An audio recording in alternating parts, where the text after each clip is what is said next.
Last year, I ate my way through the Iowa State Fair, and I highly recommend that to those who haven't had the chance. For political animals, attractions extend beyond the famous butter cow and pork on a stick. There are caucus voters to court, even if only aspirationally. Arizona Democratic Senator Ruben Gallego went courting. He spoke with our Ed O'Keefe. We don't normally come to the Iowa State Fair just 8 months into a new presidency, and we certainly don't come with Democrats when this isn't a state that they put on the calendar as an early contest anymore. But we spent part of today with Arizona Senator Ruben Gallego, who's only 8 months into his first term in the Senate.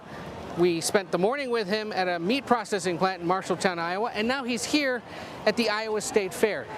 This is very early for someone who is on the list of people being talked about as a potential future president or vice president to show up. But consider, the Democratic Party is more unpopular than ever before, according to recent polling.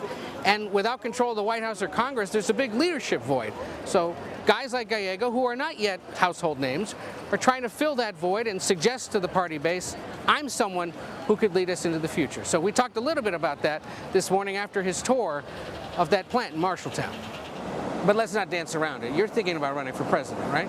We're thinking about how we're going to be able to win as many places as possible to help me get some friends in the Senate and Congress to restore some sanity, roll back some of these crazy, Medicaid cuts, and maybe try to get some people a little working reliefs that could actually make a living.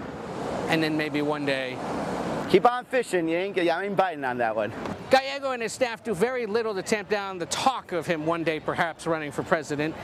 He is going to be on the other side of the state in Davenport on Saturday for a town hall meeting designed to call out his concerns with the so-called Big Beautiful Bill. And then he's going back to Arizona for a series of town hall meetings with his own constituents. Because after all, Major, he does have a day job. My thanks to Ed O'Keefe.